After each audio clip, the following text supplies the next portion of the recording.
दुर्योधन को बहुत लोग चाहते हैं कि हाँ मर जाए, हाँ मर जाए, मर जाए, मर नहीं रहा है क्योंकि श्रापित है। जिस दिन बहुत ज्यादा सुखी, बहुत ज्यादा दुखी होगा उसी दिन मरेगा। द्रोणाचार्य का बेटा अश्वत्थामा वहां से निकला जहां दुर्योधन पड़ा था। अरे दुर्योधन, हमारे मित्र, मरने वाले हो, अपनी आखिरी इच्छा बताओ।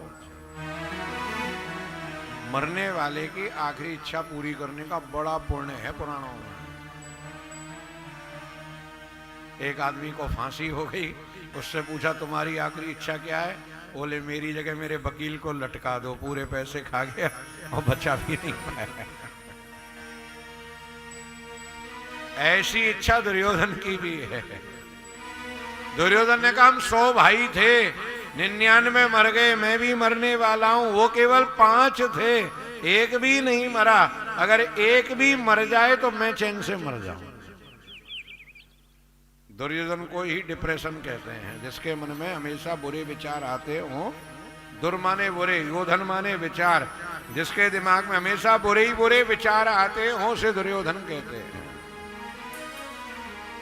3 आदमी सोच विचार में बैठे कि ना भाई साहब क्या सोच रहे हैं? मैं ये सोच रहा हूँ समुद्र में आग लग गई तो कैसे हो? भाई साहब किसी बाल्टी में आग लगा लो, डब्बे में लगा लो, समुद्र में ही लगा रहे। दुर्योधन जैसे विचार। दूसरे आदमी से पूछा आप क्या सोच रहे हैं? अरे ये समुद्र में आग लग गई तो ये सारी मछलियां हैं जो पेड़ पे आ जाएंगी कि नहीं आ जाएंगी, पेड़ पे रहने लग जाएंगी।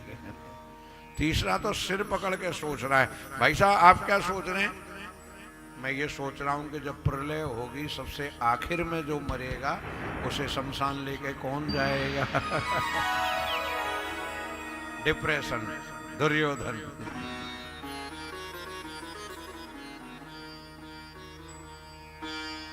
अश्वत्थामा ने कहा कल मैं 5 के सिर काट के लाके दूंगा तुम्हें। अश्वत्थामा दुर्योधन को वचन देकर के चला गया। भागवत में तो कथा इस प्रकार है कि वो दिन में जाकर के देखे आया था कौन कहां सोता है, लेकिन रात में बजाय पांडवों के वो द्रौपदी के 5 बेटों के कमरे में चला गया, उनकी गर्दन काट के ले आया।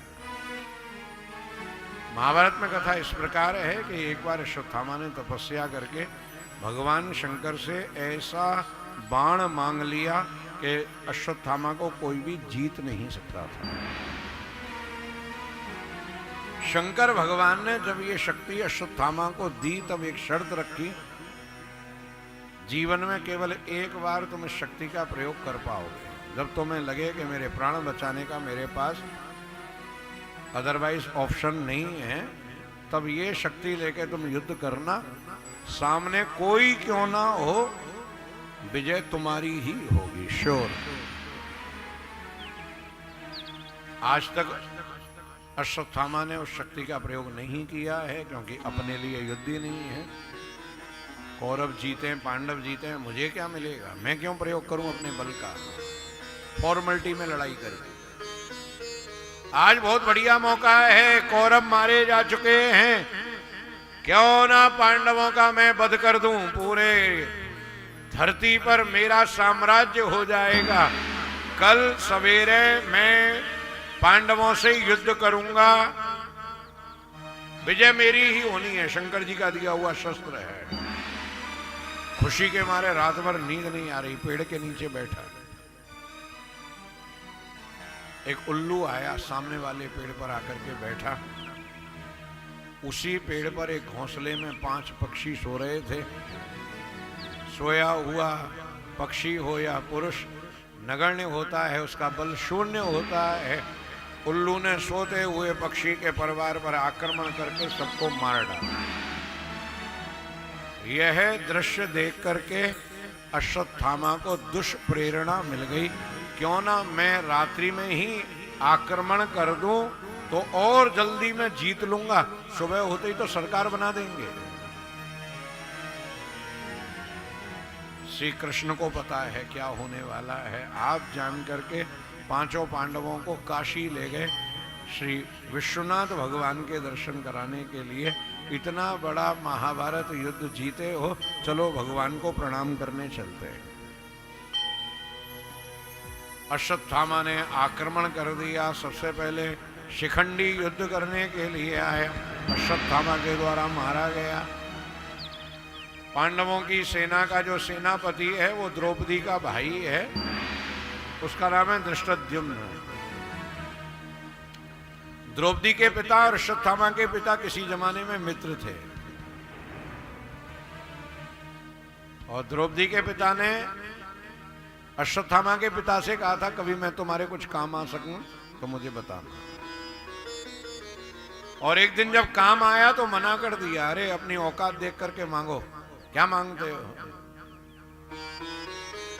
अर्जुन ने जब कहा गुरुदेव मैं आपको गुरु दक्षिणा में क्या भेंट करूं, तब अश्वत्थामा के पिता गुरु द्रोणाचार्य ने कहा अर्जुन, द्रौपदी के पिता मुझे बंदी बना के मेरे सामने डाल दो, बाद में मैं उनको छोड़ दूंगा, मुझे यही गुरु दक्षिणा चाहिए।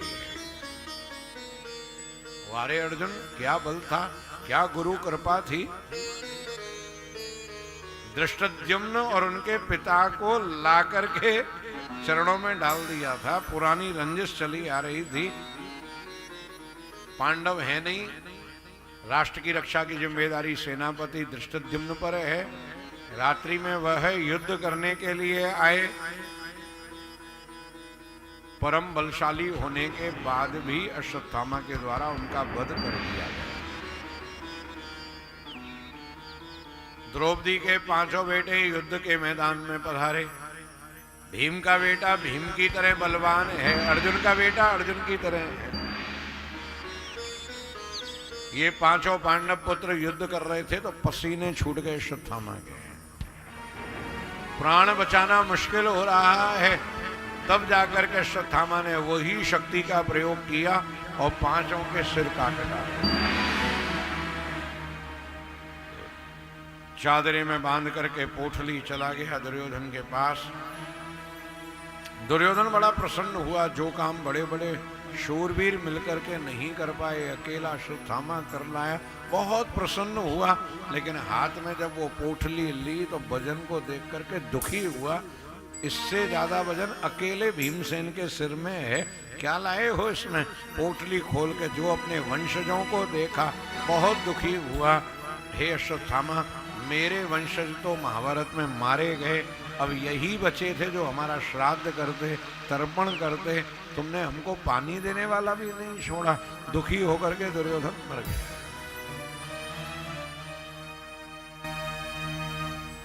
प्रातःकाल द्रौपदी जी पांचों बेटों को जगाने जा रही हैं। जो सिर कटे धड़ देखे पछाड़ खा करके गिर पड़ी। चारों तरफ करुण क्रंदन होने लगा। पांडव आ गए, कन्हैया आ गए।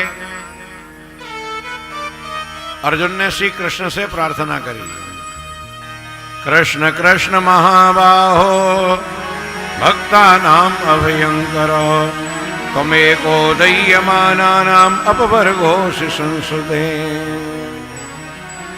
कन्हैया को लेकर के युद्ध करने चल पड़े। अश्वत्थामा और अर्जुन का भयंकर युद्ध हुआ। कृष्ण की कृपा से अर्जुन ने अश्वत्थामा को जीत लिया और बंदी बना करके ला करके द्रौपदी के सामने डाल दिया। जो द्रौपदी ने अश्वत्थामा को देखा, देख करके पुकारने लगी, उवाच चास हन्तस्य वंदना नयनम सती मुच्यताम मुच्यतामेष ब्राह्मणो नितराम गुरु। छोड़ दो छोड़ दो छोड़ दो, ये ब्राह्मण है। ब्राह्मण तो जन्म से गुरु होता है, गुरु को दंड नहीं दिया जाता, इसे छोड़ दो। सौरहस्यो धनुर्वेद, हमने इसलिए हथियार चलाना सीखा था, जो हमारे बच्चों को मार दे उसे हम छोड़ दें? नहीं, आपने जिनसे हथियार चलाना सीखा था, क्या आप जीते जी उनको गुरु दक्षिणा नहीं दे पाए? क्या उन्हीं के बेटे को मार करके गुरु दक्षिणा देना चाहते हो? इसे छोड़ दो। अर्जुन ने कहा ये हत्यारा है, इसने हमारे 5 बेटों को मारा है। द्रौपदी ने कहा नहीं, इसका कर्म इसके साथ, हमारा धर्म हमारे साथ। इसने अपना धर्म छोड़ दिया तो छोड़ने दो, हमें अपना धर्म नहीं छोड़ना है। अर्जुन का धैर्य जवाब दे गया। अर्जुन ने कहा क्यों नहीं छोड़ना है धर्म? द्रौपदी जी ने अर्जुन से कहा मारोदी दस्य जननी गौतमी पतदेवता यथाहं मृतवस्वार्ता रोधिभ्य श्रुमुखी मुहु।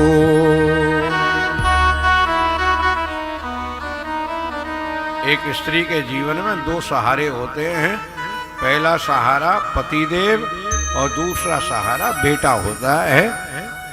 मेरे 5 बेटे चले गए तो क्या हुआ, मेरे पति तो है मेरा आश्रय। लेकिन इनकी मां की तरफ देखो, उनके पति धोखे से मार चुके हो तुम लोग महाभारत में। अगर इसे भी मार दिया तो वो अनाथ हो जाएगी। और सुन लो कान खोल करके, यही कोपितम ब्रह्मकुलम राजन्नैरजितात्मभि तत्कुलम प्रजहत्याशो सानुबंधम सुचार्पितम। जो किसी विधवा की, किसी असहाय की हाय लेते हैं ना, वो कितने भी बलवान क्यों ना हो, उनका कुल नष्ट हो जाता है। तुम इसे छोड़ दो। कन्हैया की आंखों में आंसू बह रहे हैं। मैंने सदपात्र का चीर बढ़ाया है, कुपात्र का नहीं। यदि हमें सदपात्र बनना है तो 5 गुण अपने अंदर लाने पड़ेंगे। ठाकुर जी हमारे भी आगे पीछे भागने लग जाएंगे। कौन कौन से 5 गुण? धर्मम न्याय्यम सकरुणम निर्वलीकम समम महत राजा धर्मसुतो राज्ञा प्रत्यत नंदत वचोद्विजा। सबसे पहला लक्षण है धर्म। जो धर्म को छोड़ देते हैं भगवान उन्हें छोड़ देते हैं, जो धर्म को पकड़े रखते हैं ठाकुर जी उनको पकड़े रखते हैं।